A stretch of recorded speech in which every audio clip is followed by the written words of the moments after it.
4, 3, 2, 1. Good. Yeah, baby. Yo, to the front.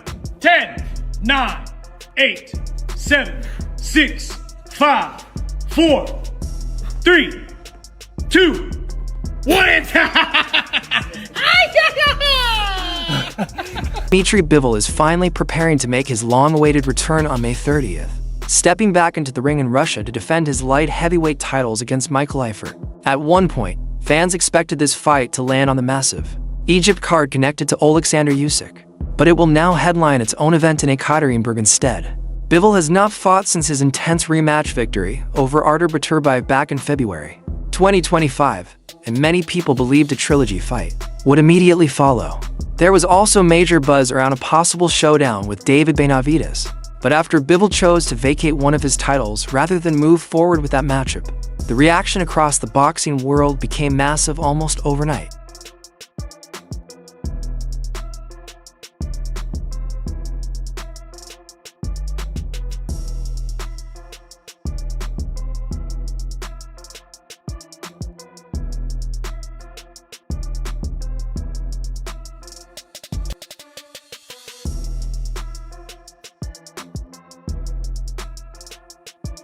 Now, Dmitry Bivol returns to defend his WBA and IBF championships against mandatory challenger Michael Eifert, who secured his position after years of waiting for this opportunity. One of the biggest talking points surrounding the fight is the absence of the WBO belt from the event. Reports suggest the situation is tied to ongoing complications discussed by boxing officials behind the scenes. Even so, the matchup still carries major importance at 175 pounds.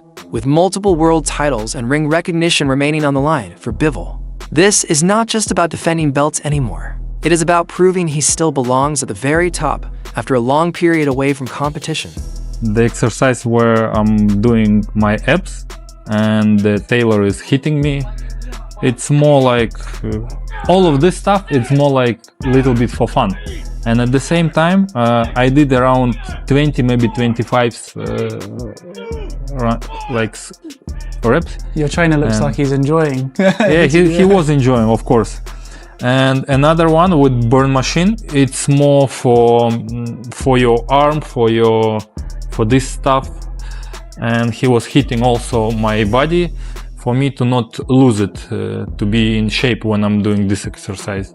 With the kettlebell, yeah, this is for, of course, we're imitating punches, and the most important, you should do it faster to not move kettlebell. If you do it slower, the kettlebell will move, and you need to do it faster, and we did it 30 seconds. Spider-Man, yeah, it's more core stuff, and we just tried it once. We didn't do it before, to be honest. This one looks like you're catching flies? Or? Catching, catching big flies. Yeah, we called it ovod in Russia, but yeah, it's like a flight. I had a run. This time I remember it was between my fights. I was just having a run, and then I saw the place where I can do shadow boxing, and I just wanted to catch some flies.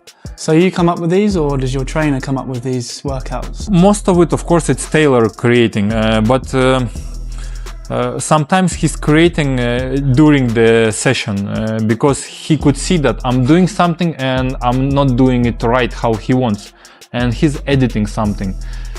When I was doing like stuff with burn machine, he saw that my body is weak, but I was doing it with only arms, and he wanted to add something for my body, and he just started beating me to squeeze my ab.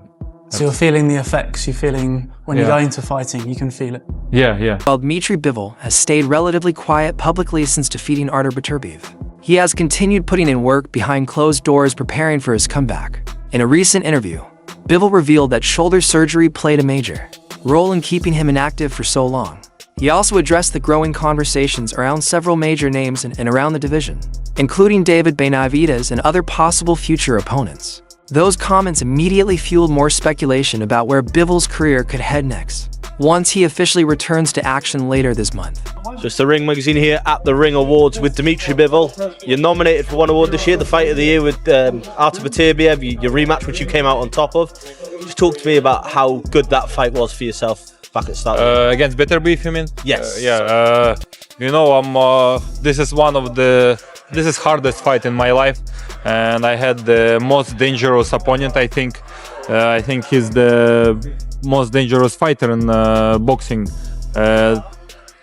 At that time he was, and I'm proud to be nominated as a Fight of the Year with Beterbiev. Yeah. It was a bit of a frustrating year for yourself. Obviously, you won all your belts back, but then you picked up an injury and you're back in the ring.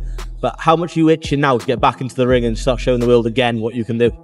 You know, it's almost 6 months after the surgery, and I was training the last 2-3 months, building my core, and now I'm feeling better. And I hope I could come back to the ring maybe on May. It will be great, yeah. It was reported, obviously, that the IBF put your mandatory forward, Michael Eifert. Is that who we are most likely going to see you fight in May? Yeah, probably this is one of the fight which we could make on May, yeah. I want to ask your opinion then. Obviously, David Benavidez is now WBC champion. Just what have you made of his performances this year? Obviously, he beat David Morrell, and then he had the destructive win over Anthony Yard at the end of the year. About who? David Benavidez. He did well last year, of course. And he has another good fight against Ramirez, and he's doing well. Final one, obviously 2026. Obviously, you said you're coming back in May. Would you like to be undisputed once again by the end of the year?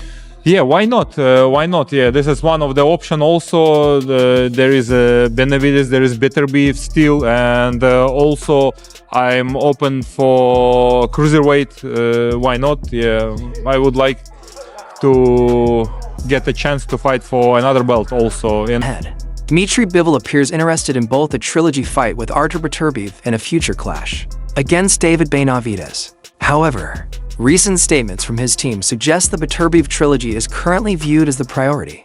Bivol's manager, Vadim Kornilov, explained that both camps feel there is unfinished business after the highly competitive fights. According to Kornilov, a third matchup would help settle the rivalry properly and deliver another major event for boxing fans worldwide.